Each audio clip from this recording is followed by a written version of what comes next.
Hello, welcome to today's webinar, Google Analytics 4 Made Simple. Presenting today is Matt Huntington, Senior SEO Analyst at ResNexus. He'll speak for about 30 minutes, after which we have time set aside for a Q&A, but you can go ahead and put in your questions in the chat at any point during the webinar, and we'll try and get those answered at the end for you. Thanks so much, and take it away, Matt. Hey, thanks, Gavin. I'm Matt Huntington, the Senior SEO Analyst here at ResNexus. So a little bit about me. Since 2011, I've become an expert in hospitality web design. With close to 2 decades of grassroots marketing experience, specializing in branding and expanding client reach, I pivoted to designing websites in about 2009. I was always an expert at creating great-looking websites, but I was getting frustrated when they weren't getting found that well on Google. So this led me down the path of understanding Google's many tools to help my websites rank higher based on Google's endless ranking signals used in their always changing algorithms. Google is just, they're changing algorithms every day for SEO. It's nuts, but they do it for good reason, so bear with them.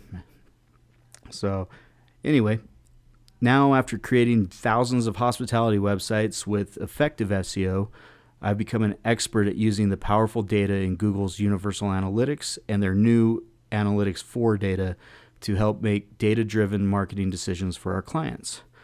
My passion and my mission is to help grow your business with a higher ROI by saving you time, money, and increasing your bookings. So to start out, I'd like to ask, why is everyone afraid of Google Analytics 4? Well, this video clip helps describe it. So I'm going to go ahead and hit play here. Leia and the Wookiee must never again leave this city. That was never a condition of our arrangement, nor was giving Han to this bounty hunter. I have altered the deal. Pray I don't alter it any further. This deal's getting worse all the time. Furthermore, I wish you to wear this dress and bonnet. This was never a condition of our I arrangement. have altered the deal. Pray I don't alter it any further. And this deal's getting worse all the time. Here is a unicycle. You will ride it wherever you go. What? I'm not riding the unicycle. I have altered the deal. Pray I don't alter it any further. This deal is getting worse all the time. Also, you are to wear these clown shoes and refer to yourself as Mary. Oh, man, I'm not doing it. I have altered the deal. Pray I don't alter it any further. This deal is very fair, and I'm happy to be a part of it.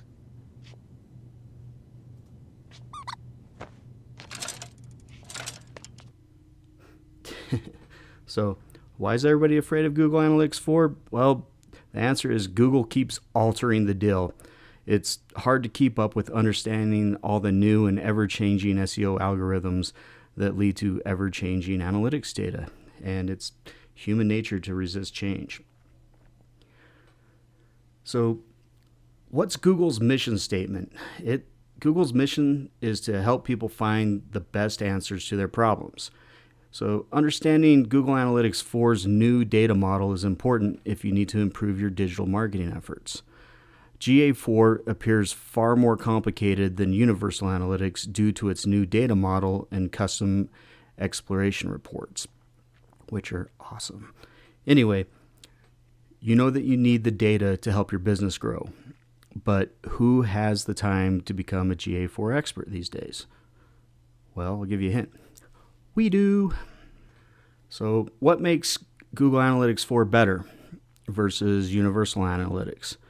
So in an effort to avoid the old, I'm doing air quotes saying death by PowerPoint, I've simplified the mini difference into about 7 key points. So first of all, the Analytics 4 or GA4 has a different data model versus Universal Analytics. The GA4 data model is much simpler and it's more flexible.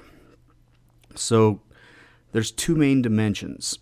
First is the user, and second is the events. So the user dimension focuses on active users, so users who are currently engaged with your website, and an event allows you to measure a distinct user interaction on a website or app. For example, like loading a page, scroll depth, which is how far someone scrolled down your page, or like how interesting your content was, how engaging it was, if they clicked a link, or if they completed a purchase, or these are all interactions that you can measure with events. So when you combine the two dimensions, you can better understand the user's journey through your website. So Google Analytics 4 has many more event parameters. So in Universal Analytics, we only had 4. We had category, action, label, and value as the main event parameters, or the default parameters in Universal Analytics. So this really limited the tracking options, but now you can enrich your event tracking with 35 default parameters to measure different types of user interactions. Google Analytics 4 also allows for up to 500 custom events, but that's where you get super involved with Tag Manager, and that is not part of Google Analytics 4 Made Simple. So that's for another webinar way down the road, maybe. So imagine the depth of insights we can gain with so many parameters. So with Google Analytics 4, there's no more concept of views. So that's what everybody was worried about with Universal Analytics. How many views, how many people saw my page, and it's super tough because Google Analytics has evangelized it and promoted the use of views for years, specifically keeping one view with no filters and the other one with filters that made sense for the business. Well, as of now, they're gone. Will the view dimension come back? Who knows? For now, we can use segments, comparisons, and audiences to get the data or reports that we need. So Google, when I say they, I'm talking about Google, they developed Google Analytics 4 to track the complete user journey. It tracks the cross-platform journey of the users, which allows all the data about the user to be collected to provide a more complete view. This data then translates into the reports that are aligned to the user journey. For example, acquisition, engagement, conversion or monetization, and retention, and a few more. So GA4 uses artificial intelligence and machine learning to fill gaps that are left by a lack of cookies or data deletions.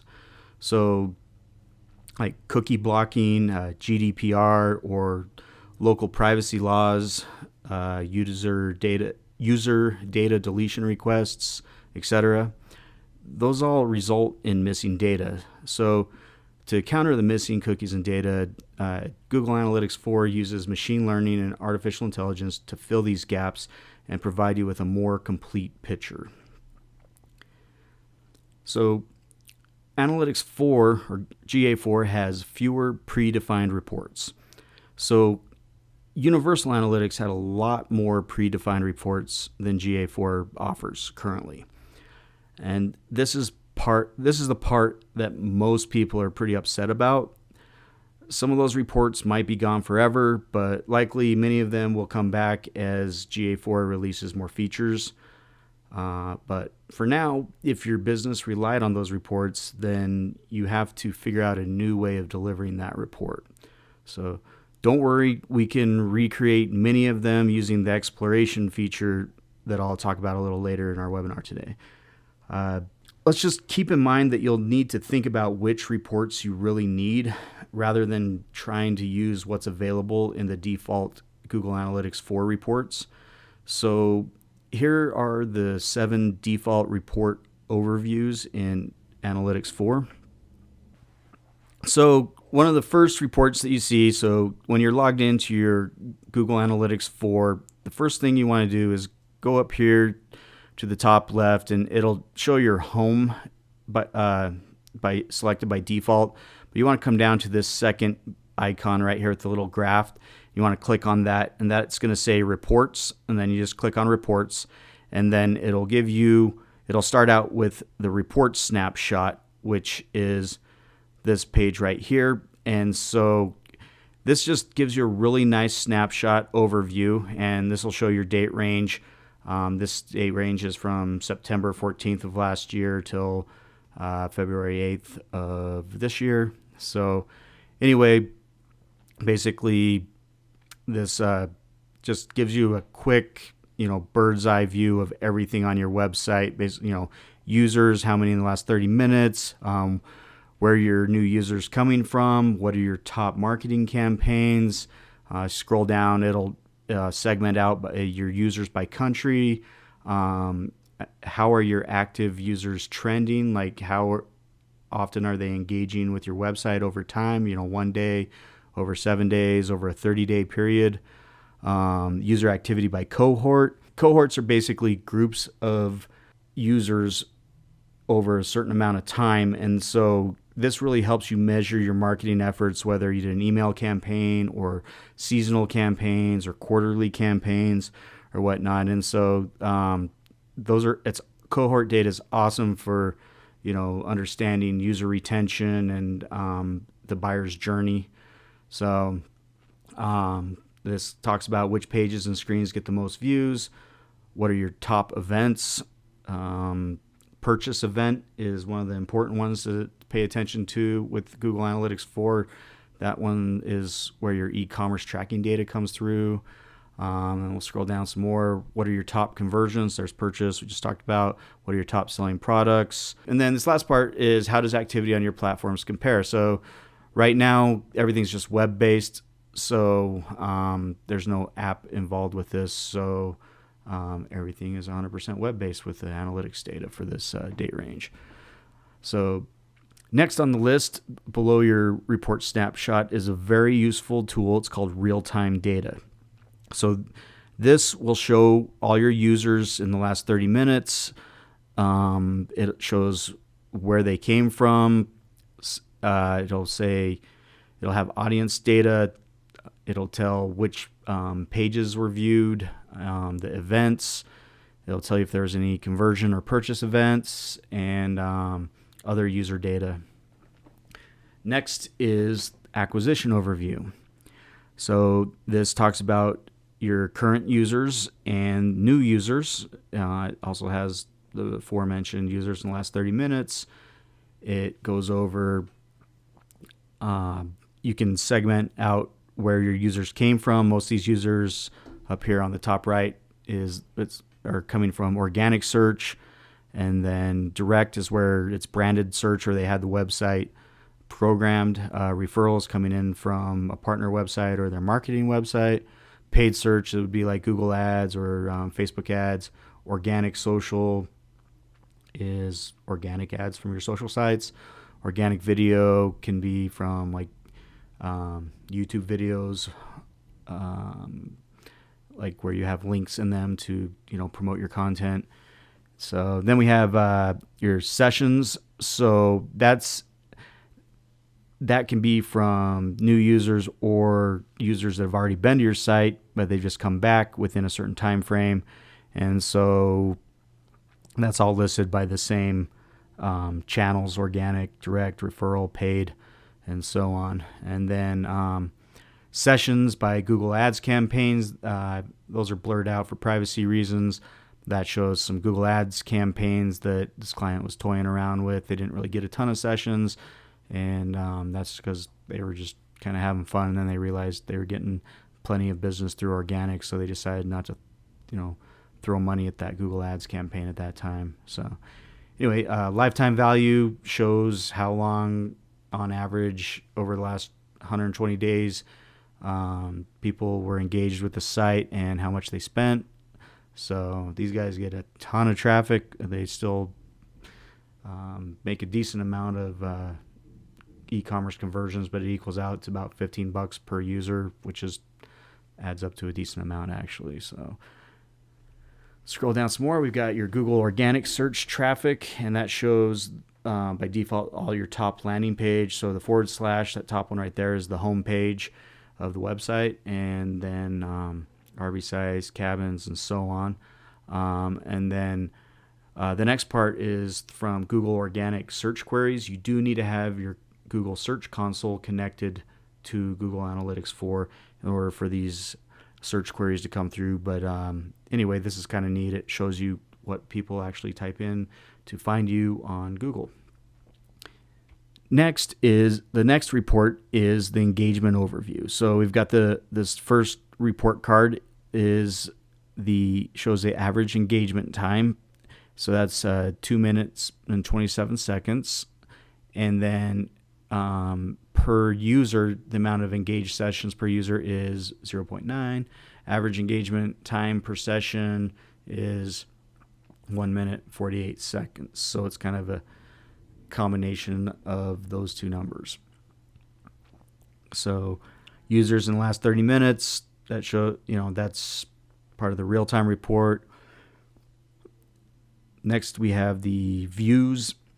So they've had 112,000 views, and out of all those views, they've had 307,000 events that have happened during those views. So then it gets into the event count by event name. So there's page view, user engagement. There's 35 different events that it tracks automatically. It's nice to see purchase higher up on that list. They've had a decent amount of purchases in the last 120 days. So, and then this lists the views by page title and screens. And then we have user activity over time.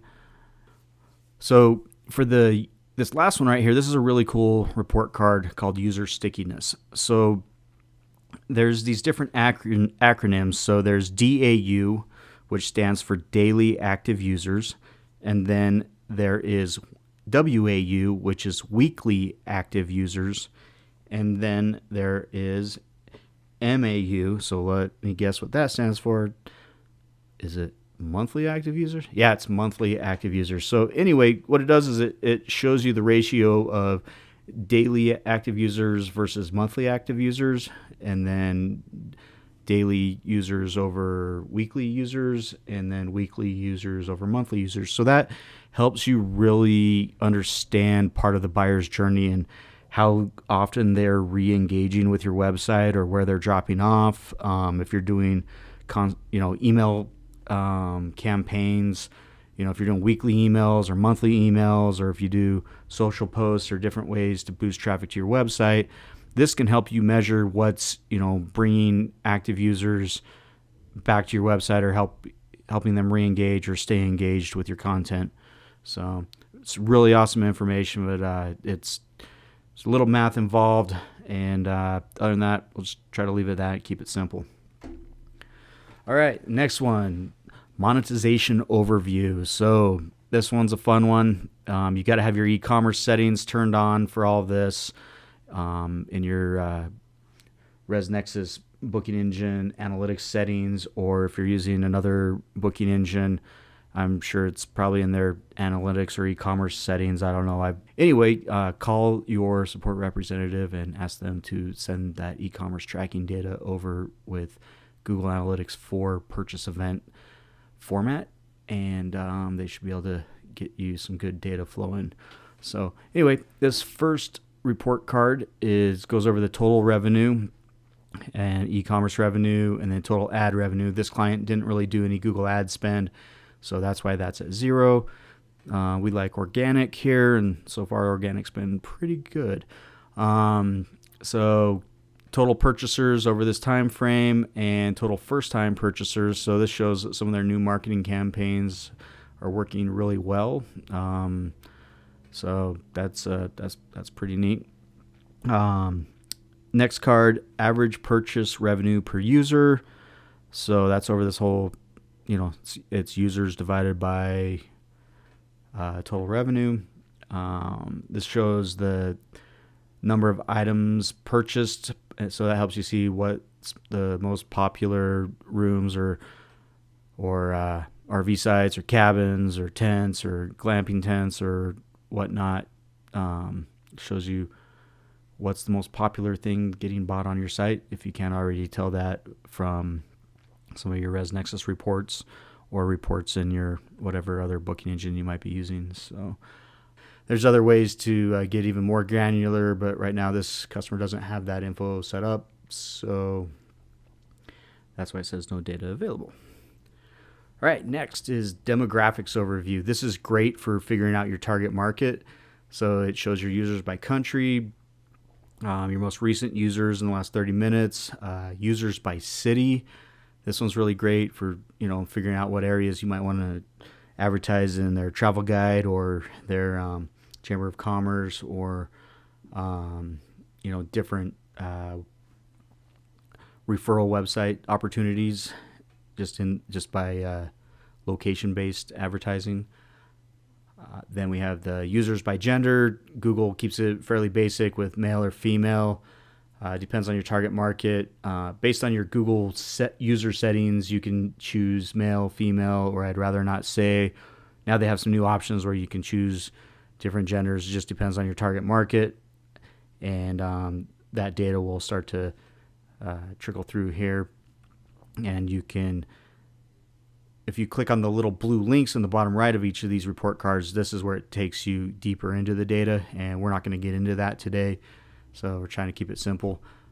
We have the users by interests. This is great. This is through some of Google's audience and signals data. Really great data to have, especially if you're doing Google ads and other types of campaigns that through Google's ads networks. They have so many different types of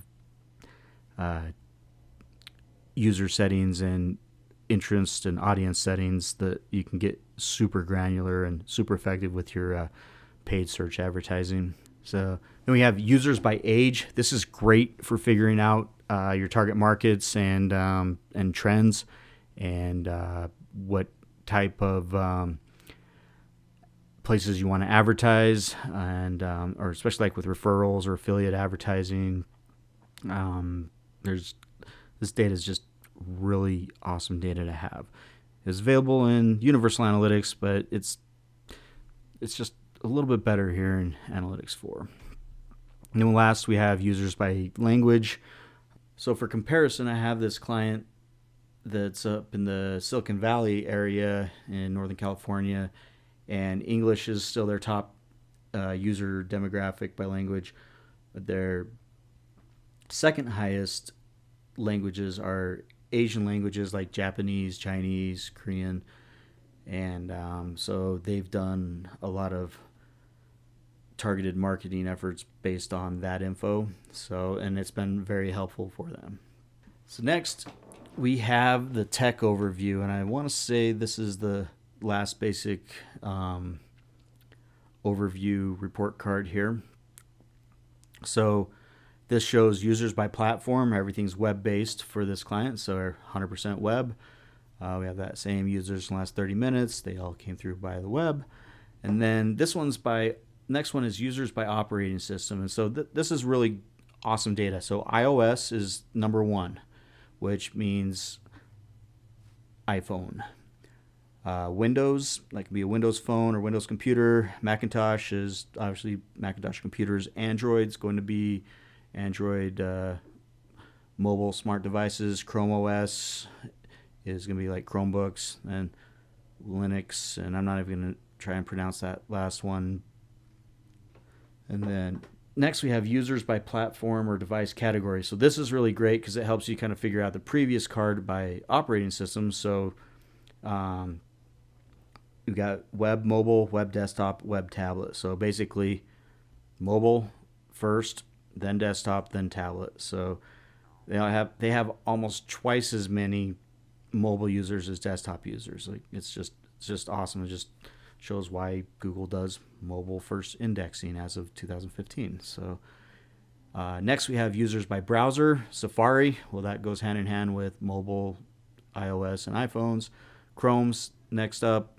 Edge, Safari, Firefox, Samsung, Android, and then users by device category. Kind of this just gets the percentages down: mobile, desktop, and tablet. So yeah, over 60% mobile. That's great. That's why it's good to have good page speed insight scores so that your site loads faster on mobile. Maybe hint, get a ResNexus website. But, I don't know, that's a pretty shameless plug, but that's okay. We're here to help. So another thing is Google Analytics 4 has better custom reports, and they also have an analysis tool called Exploration. So explorations in Analytics 4 allow you to drill deeper into the data and find insights that were not possible with Universal Analytics. So this is a game changer for digital data analysis. I love this feature. I highly recommend using this tool to see Google Analytics 4's real power. GA4, it's the future. Universal Analytics is going away. GA4 is the future. I love Google Analytics 4. So I get asked a lot, what are the best exploration reports in Google Analytics 4? Well, the answer is it depends. There's so many moving parts when it comes to being found online. What types of digital marketing efforts are you doing? How do you know which ones are working and which ones are not? There's an art to tracking each online marketing effort, then finding it within Analytics 4, and then adding up all of the KPIs or key performance indicators so you can understand which audiences are converting or booking. This all leads to understanding your target audience or target market and their buying behavior or user journey, or what I like to call the buyer's journey. Just really great data in here. It's awesome to see, from when they start their session, what pages they view, how many people scrolled past a certain depth on the page, and then what page they viewed, how far they scrolled. This shows that, this group of people over this date range or cohort, they had 89 purchase events. So this kind of just helps you understand, what content is valuable and what is helping people get the answers they need and decide where to spend their hard-earned money and where they want to stay. So just awesome info in here. So one thing I like to touch on that I love about ResNexus is our company mission statement is learn, serve, grow, or learn, serve, grow squared. So if we help put food on your table, chances are you'll help put food on our tables. When done right, everyone succeeds. So LSG squared is the driving force that inspires us to create helpful webinars for useful tools like Google Analytics. All right. Well, I just want to say thank you for your time and attention today. I know we covered a lot of ground. Trust me, we're just scratching the surface of Google Analytics 4, and so hopefully this was still simple enough to digest. And I want you to stay tuned for more webinars in the future as Google improves the available features in Analytics 4, because they haven't unlocked them all yet. In all their trainings, they say that it will be available in the near future, and as we get more info and learn more from them with their new reports, we will do our best to share that data with you. So anyway, now I'd like to open up the chat for questions. So if you have any questions from today, just go ahead and type them in the chat, and we'll go through and answer those in the order they come in as best as possible. Awesome. Thanks so much, Matt. And yes, now we're going to move into the Q&A section of the webinar. While you're getting those questions in, I'm just going to quickly say that if you enjoyed this webinar and want to view any of our past webinars or register for upcoming ones, you can do so by going to resnexus.com, and then scrolling to the bottom, you can find the webinars section, and there you can find all that stuff. All right, we'll give it a few minutes here to see what kind of questions come in. All right, we've had a few people ask where they can access their Google Analytics page to view things like home and reports. Can you tell people where to find that, Matt?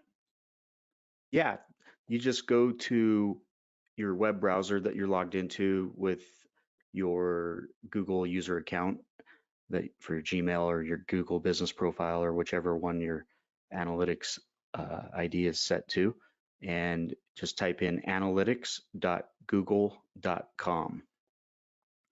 And that will bring you to the home screen of your default Google Analytics account. Fantastic. We had some people showing interest in more webinars about GA4 in the future, so we'll see if we can fit those into our schedule. We have one person asking, what are your thoughts on spending money on branded ads versus organic ads? Do you have any insight into that, Matt?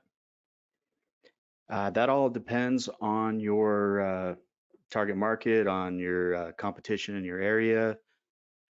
It depends. You got to look at the data, and I have some clients that don't have a ton of competition, and they do awesome with organic.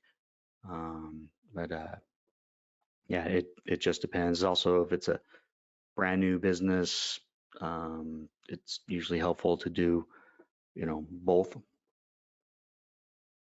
But yeah, it just depends on your property and everyone else around you. Someone's asking, can you import all data from Universal Analytics account into GA4? So that is a setting. What you want to do is you want to link your accounts through your data streams. There's multiple ways to do it, and but that's a little bit more of an advanced setting. But when you if you have a Universal Analytics account, you probably get an email every day from Google Analytics asking you to migrate or link accounts, and so I usually follow those prompts and link my GA4 account to my Universal Analytics account. So it's passing that data through, because it's about the end of July this year. Google's supposed to sunset or just stop supporting Universal Analytics, and so it's good to get that data flowing through now. And but if you do a Google search on how to link my Universal Analytics data stream to my GA4 data stream, Google has a lot of tutorials on how to do that. There's it takes about 5 minutes to do, but you got to get a little tedious with the steps there. So I'd recommend Googling that one. All right, one person asks, when does Google Universal go away? And I guess, is it already gone, or is it only GA4 now? No, Universal Analytics is supposed to go away around the end of July this year. Okay. With all of Google's other deadlines, like when they came out with Core Web Vitals, in the middle of what was about June 2021, they ended up pushing that back a couple months. Usually when Google does a big change, I'm not I can't see into the future, but the trend is they usually push out a little further. But right now, I mean, they've been advertising for well over a year that they're gonna sunset or turn off Universal Analytics in July 2023. So it's good to get things set up now so that you can have a little bit of crossover with the data. Okay. That makes sense. If people want to learn more about GA4 right now, rather than waiting for future webinars, do you have any suggestions on where they can go to find out more about that? Yeah, Google's, I think it's called Skillshop or Skillshare. They have free courses there. There's also some really great courses on Udemy that aren't very expensive. And there's also just google.com, type your questions into it, and usually the top results have some pretty good step-by-step instructions on to learn what your particular question is, because there's so many moving parts with it. So it just depends on your exact questions. Right, for sure. Someone asks about if they're looking to outsource someone to manage their Google Analytics for them. Like how much time commitment would that be? Like, do you have any insight into how you'd go about, finding someone to do that for you, and how much would that usually cost? Do you have any idea? We don't currently offer that as a full service, because it really depends on the business. if you have a ResNexus website with us, we have some internal analytics tracking that we can look at and give you a hand. Then that's just we can kind of give you a basic overview or kind of point you in the right direction. But there's a lot of time involved, and so we kind of look at that as a case-by-case basis. So if you have a ResNexus website, shoot an inquiry over to websites@resnexus.com, that email address, and we can go in and take a look and kind of take the conversation from there with you one-on-one. And it just depends. Also, yeah, let's see, you can, let's see, it looks like it has the support@resnexus.com email. Maybe we can, Gavin, can we add to the chat? You can put my email. Everyone get your pen and pencils ready. It's mhuntington@resnexus.com. If you have some other questions, I can take a quick look at things and try to help you get a bearing on things. But it just kind of comes down to how much time you need us to spend, and I'll have to say, hey, that have to set some boundaries there. So. Okay, great. This person asks, is there a ResNexus booking engine? Should that be linked to GA4 in addition to their website? Yes, that's under your ResNexus settings. When you're logged into your ResNexus software, just click the settings gear cog at the top, and then you can do in the search or just look in the top 4 rows. There's an analytics button. You click that, and there is a analytics 4 field. All you do is you put your analytics 4 ID in there, and that is found under your data stream settings. And one thing just to be clear on, your analytics ID needs to start with a capital G, and then it has a hyphen, and then it's about a 9 or 10 or 11 digit alphanumeric number. So it's your measurement ID, not your stream ID, just to clarify. And then there's a couple other settings in the ResNexus analytics settings. You want to make sure you have your marketing website's domain name in there, and that's just the naked domain. So there's no HTTPS, no www. It's yourpropertywebsite.com. You need to have that. That's important for a thing called cross-domain tracking, and or the linker is the technical term. So make sure that's filled out, and then there's some other settings down there that you can click. I usually click all 4 of those boxes to have send the new universal, or sorry, the analytics 4 events. That's important because it uses slightly different e-commerce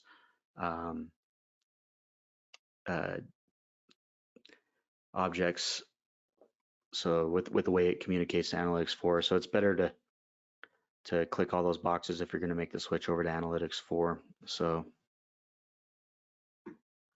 Okay.